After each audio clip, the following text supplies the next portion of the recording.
Poštovani gledatelji BH Zmajevi i Bosanski Petrovci YouTube kanala, dobrodošli u analizu utakmice, prijateljske utakmice Bosna i Hercegovina i Sjeverna Makedonija koja je odigrana pred 30.000 naših navijača na stadionu Asim Ferhatović Hasan u Sarajevu na Koševu. Nažalost, rezultat je završen 0-0.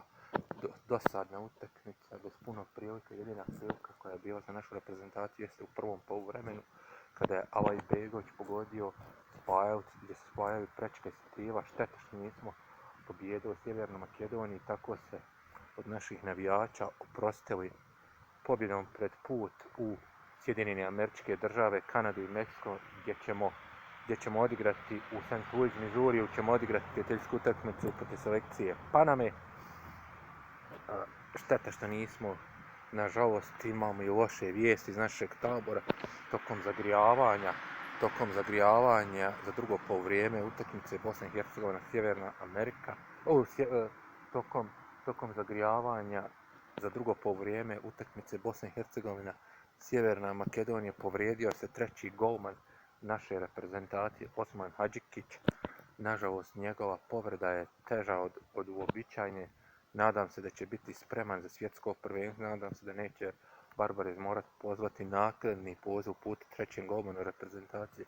Ja sam u prvi mah mislio da je se povrijedio Nikola Vasilj, naš prvi golman, to bilo još gori peh, ali eto, nažalost, peh nas je dočekao. Osman Hadžikić se povrijedio, trebalo je večeras na Asim Ferhatović Hasan na Koševu da debituje, da uđe u drugom poluvremenu umjesto Zlomistića, ali eto nije dočekao ga je pravi šok pošto je se povrijedio.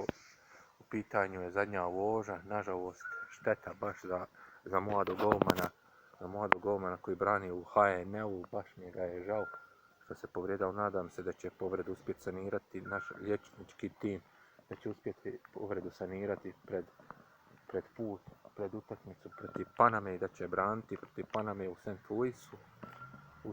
Naša reprezentacija će sutra trenirati i imaju dan odmora do 2. juna, kad 2. juna putuju u kasnim večernjim satima iz Sarajeva za Sjedinjene Američke Države u St. Louisu, gdje će odigrati prijateljsku utakmicu protiv selekcije Paname.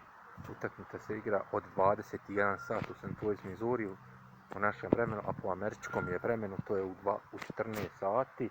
Normalno St. Louis je u Missouriju, savezna država Missouri, gdje ima dosta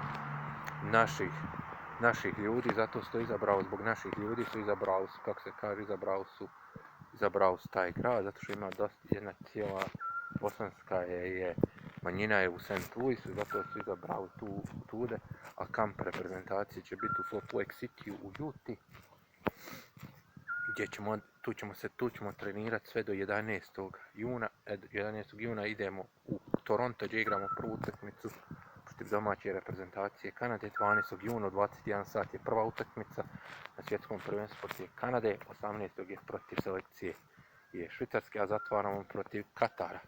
Katar, naš protivnik u grupi, je sinoć je izgubio u Irskoj od Republike Irske sa 1-0.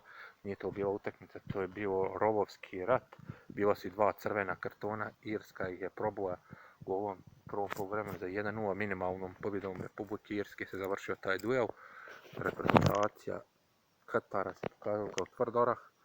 Reprezentacija Bosne i Hercegovine sada očekiva. Na kraju odlična atmosfera bila, širi miris ljiljana. Na kraju se ovo na Asim Ferhatović Hasan gdje se ispratila naša reprezentacija. Šteta što nismo pobijedili Sjevernu Makedoniju. Imali smo prilika u prvom poluvremenu, baš mi je šteta našem golmanu da ja poželim brzo oporavak i nadam se da ćemo ga vidjeti na svjetskom prvenstvu u Americi, Kanadi i Meksiku. Osmane, drži se, uz tebe smo. Nažalost, povrijedio se, nadam da ćemo ga vidjeti ubrzo u dresu reprezentacije Bosne i Hercegovine. I ljudi, još šta da kaže, za utakmicu protiv Paname će također raditi pripremu. I ljudi, hvala što ste gledali ovaj video, pozdrav svima iz BH Zmajevi Petrovci YouTube kanala, pozdrav svima i hajmo Bos.